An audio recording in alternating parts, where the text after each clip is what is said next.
Hello everyone, in this video we will talk about the bunker, its customs and what the citizen need to know. First of all, political life. The bunker is governed by a president, which is elected by the people, each one can vote, and there is also a parliament called the Synergy, which is responsible to help the president. It's around 30 people, and they are being to go elected in the different party. So we also have our law that is called the Codex, is our system of law, and the president is also a citizen. So outside the work you have to do as a president, there is a normal citizen that has a family and a work to do. The political meetings are open, the Synergy and the president work, and everybody can go sit down and listen, unless it's something super secret, so there is the possibility to have some secret meeting, but usually they are open. And so the three parties that are present in the political life of Bunker 101 are the Elephant Party, which is the conservative and traditionalist faction. The political line of Elephant is focused on preserving the status quo and the establishment and defending the original codex. They are stronger in the block 101.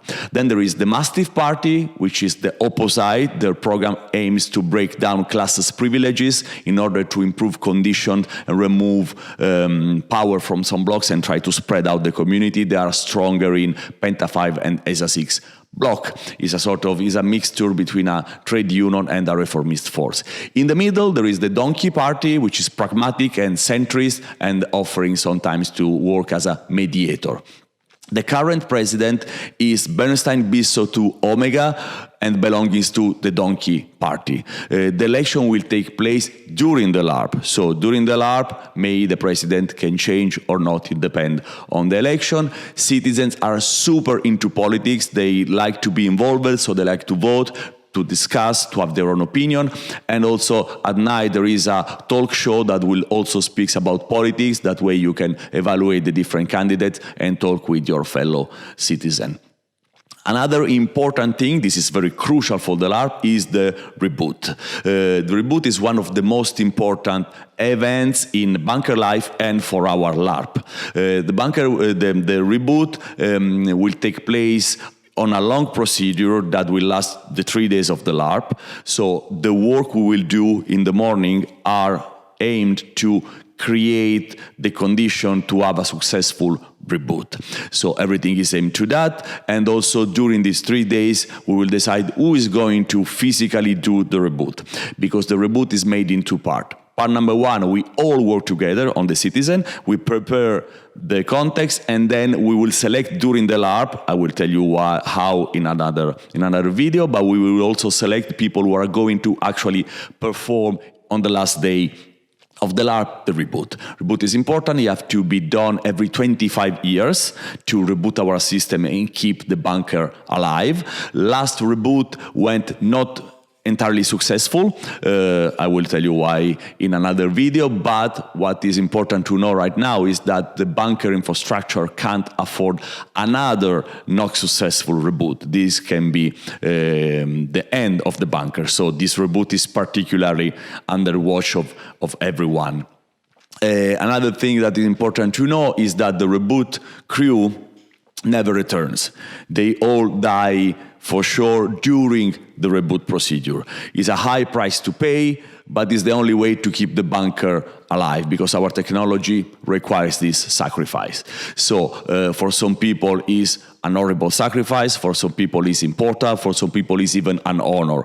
So we will see how it develops, but this is how much important it is for us to have this reboot. The 3 days that prepare the reboot are a sort of national holiday that are called the Days of Rebirth, and during these holidays, which is the time we will play during the LARP, things are a bit different from the standard life, because we prepare the reboot and we have some other thing that will happen during the 3 days. The first is the ball. The Enchantment Under the Sea ball is one of the most eagerly awaited events. It's a party in which citizens forget all their worries for a while and enjoy a carefree evening of games and dance and socializing. Another important thing that will happen in this 3 days of the Rebirth is the union licenses and new citizens, because the bunker can only afford 24 newborn. So they have to be very thinking. I mean, it's not sure that everybody will have the possibility to have a new member in the family.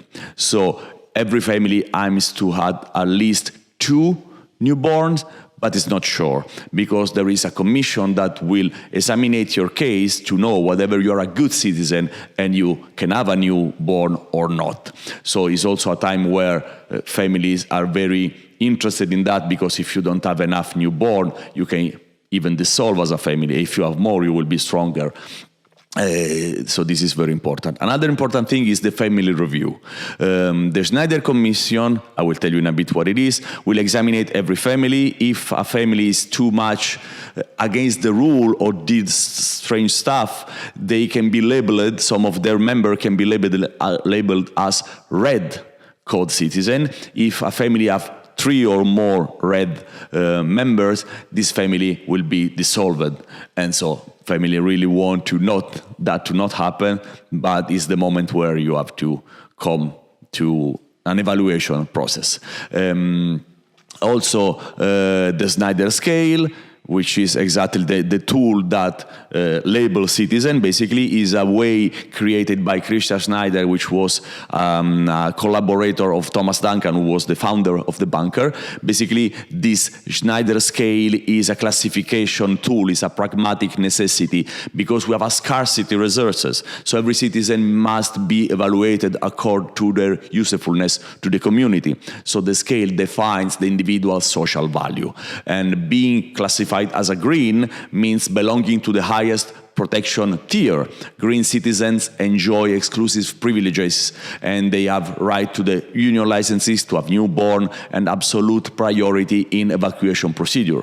On the other hand, red classification carries a different responsibility. For example, they will be used to respond to emergencies, to be present and act in situations that could be a damage for green citizen. So everyone in the bunker has a function and have to work accordingly. But the status is fluid and subject to periodic judgment of the Schneider Commission. So maybe during the game, your character will start with a color and then up with another one, and vice versa. Another thing that is important to know about bunker life is Duncanism. Duncanism is the religion founded after the death of Thomas Duncan, that for some citizen is a prophet, because he's the founder of the bunker, the savior of all of us. Around 25% of the population adheres to Duncanism, and with the strongest presence in block ESA6. Duncanism is quite a peaceful and moderate cult. The idea is to improve yourself, to improve the world. So is a religion based on mutual helping. And Duncanism have no strong hierarchy inside, and they are not aggressive toward who is not a Duncanism. So this is why it's a religion that is largely agreed on or tolerated. Another thing that is very important is bounce.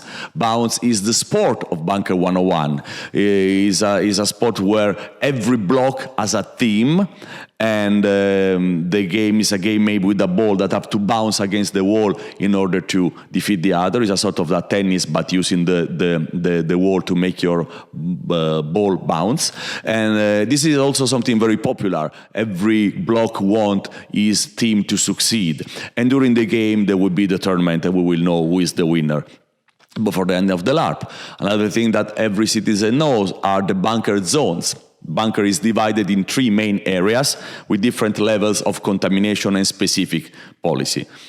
The first one is the area 0K, which is the innermost area of the bunker, is the healthiest and safest, is where we live. And so most of the citizens will never leave this zone unless they have job that may require to go in other areas. But 90% of the population stays inside area 0K. Then there is area 1K, also called the zone. This is an intermediate area that includes tunnels that are surrounding area 0K. That was to use also LT place. Is no longer after the problem with last reboot. So now contamination are too high and you can't be there unless you have to do for work-related reason with the appropriate gear. But even in this case, also in this case, you can survive for some minutes, 1 hour maybe maximum with your gear, way less without. After that, is dead for sure. There is another area which is called the last one, area 10K, which is the outside of the bunker, the outside world. We know that is completely inhabitable, so you can't be there. We know, as far as we know, no one is outside, and even with gears or without gear, it doesn't matter. Few minutes and you will die. So no one ever went to area 10K ever in history of bunkers since 1959. The last thing we know is about the bunker life is the sentinels. Sentinels are composed of people loyal to the codex and are the last bastion of defending the law and society of the bunker. The sentinels are dormant, so they are not active. They can be activated by the synergy, the politician, if there is a huge emergency and the situation requires the sentinel to act. So this was pretty much everything. There will be more videos about the history of the bunker and other elements that will be important in game. So thank you very much for listening. See you underground at Bunker 101.